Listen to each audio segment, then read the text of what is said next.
विकास शर्मा इस वक्त हमारे साथ जुड़े हुए हैं ब्यूरो चीफ शिमला से, तो वहीं पर अंकुश डोभाल दिल्ली से हमारे साथ जुड़े हुए हैं। सबसे पहले दिल्ली आपको ले चलते हैं, अंकुश डोभाल हमारे साथ जुड़े हुए हैं। अंकुश, सुबह कितने बजे के करीब वो रवाना उनका पार्थिव देह दिल्ली से मंडी के लिए, और क्या जानकारी मिल पा रही है? महिमा, देखिए, पंडित सुखराम एक दिग्गज चेहरा हिमाचल प्रदेश की राजनीति और हिमाचल प्रदेश की राजनीति में उन्हें चाणक्य के रूप में जाना जाता था। उनकी जिस तरह चालें राजनीति में रही और जिस तरीके से उन्होंने अपनी चालों से अपने तमाम प्रतिद्वंदियों को पस्त किया, उसके बाद ये माना जाता था कि उनकी जो चालें होती हैं, उनकी जो कदम होते हैं, उससे जो है जो राजनीतिक प्रतिद्वंदी वो परास्त नजर आते हैं। देर रात 1 बजे उन्होंने आखिरी सांस ली। 4 मई को उन्हें अपनी बेटी के घर मनाली में ब्रेन स्ट्रोक हुआ था। इसके बाद उन्हें मंडी लाया गया। मंडी में जब उनकी हालत नहीं सुधरी तो एम्स उन्हें रेफर किया गया। पंडित सुखराम जो है मुख्यमंत्री जयराम ठाकुर के चॉपर के जरिए जो है वो दिल्ली पहुंचे थे और उसके बाद उन्हें एक हार्ट अटैक हुआ था, जिसके बाद उन्हें वेंटिलेटर पर शिफ्ट किया गया था। और जानकारी ये है कि बीती रात उन्हें एक और हार्ट अटैक हुआ, जिसकी वजह से उनकी जो हालत है और ज्यादा गंभीर हुई और देर रात 1 बजे उन्होंने आखिरी सांस ली। इसके अलावा उन्हें सुबह 7:45 बजे यानी कि 7:45 पर वो यहाँ से मंडी के लिए रवाना हो गए हैं और 11 बजे से रिमंच पर वो जो है वो जो तमाम लोग हैं मंडी के, क्योंकि मंडी के लोगों से उनका जो है खास जुड़ाव रहा है, वो उनके अंतिम दर्शन कर सकेंगे। पंडित सुखराम न केवल मंडी के नेता थे बल्कि पूरे प्रदेश के नेता माने जाते थे और राष्ट्रीय स्तर के नेता थे, क्योंकि केंद्रीय राज्य मंत्री और स्वतंत्र प्रभार के पीवी नरसिम्हा राव की सरकार में रहे थे। भले ही उनके साथ कई सालों के नाम भी जुड़े होने के बावजूद इसके पंडित सुखराम एक बड़ा चेहरा हिमाचल प्रदेश की राजनीति में है। और हिमाचल प्रदेश की राजनीति में अगर हम पिछले 10 महीनों की बात करें तो पहले जुलाई के महीने में हमने वीरभद्र सिंह को गवाया, उसके बाद अक्टूबर के महीने में जीएस बाली, हम सब कुछ सुनकर चले गए और अब एक बार फिर कांग्रेस का एक बड़ा चेहरा मई के महीने में हमसे जाता हुआ नजर आ रहा है।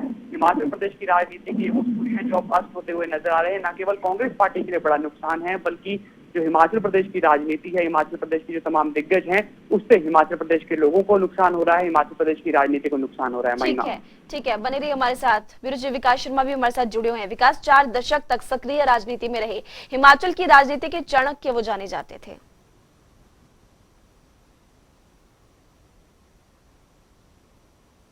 बिल्कुल, और उनके जाने से पहले तक वो पूरी तरह से सक्रिय जो है वो यहाँ पर माने जाते रहे हैं। परिवार के बहुत से ऐसे लोग हैं जिनको चुनाव लड़वाए, उनकी राजनीति का अगला कदम जो है वो तय किया गया। लेकिन कहीं ना कहीं उनकी एक ख्वाहिश ये थी पंडित सुखराम की कि उनको मुख्यमंत्री बनना था हिमाचल प्रदेश का। ये ख्वाहिश उनकी थी और इसी के चलते हिमाचल प्रदेश में देखिए कई तरह के समीकरण जो है वो बने, राजनीतिक समीकरण बने, यहाँ तक कि हिमाचल विकास कांग्रेस का गठन जो है वो उन्होंने किया।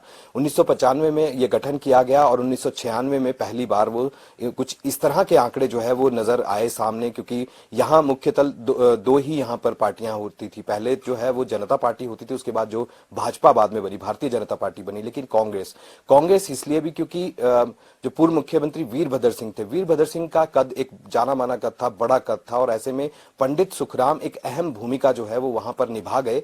तब जब वीरभद्र सिंह की सरकार थी और उसके बाद जब वोटिंग हुई और जब उसके बाद अगर निकल कर सामने आया तो पंडित सुखराम की जो पार्टी थी हिमाचल विकास कांग्रेस, तो कई विधायक जो है वो यहाँ पर जीत कर आए थे और उन्होंने अपना समर्थन वीरभद्र को ना देकर अपना समर्थन जो है वो धूमल सरकार को दिया। मुख्यमंत्री जो पूर्व मुख्यमंत्री प्रेम कुमार धूमल थे, उनकी सरकार फिर सत्ता में बनी और इस तरह से फिर आगे जो है वो चीजें चली। लेकिन हिमाचल प्रदेश में संचार की क्रांति, ये संचार की क्रांति क्यों हम कह रहे हैं, आपने सुना होगा महिमा, लेकिन समझने की बात यह है कि हिमाचल में विकास की राह को देख रहे थे पंडित सुखराम और इतनी बारीकी से देख रहे थे कि उस समय जब हिमाचल प्रदेश क्या पूरे देश भर में कहीं भी ऑप्टिकल फाइबर का कोई नाम नहीं था, कहीं कोई जाल नहीं था, उस समय हिमाचल प्रदेश को दूरदर्शी नजर से उन्होंने देखा और यहां पर ऑप्टिकल फाइबर जो है वो उन्होंने यहां पर बिछाना शुरू किया था।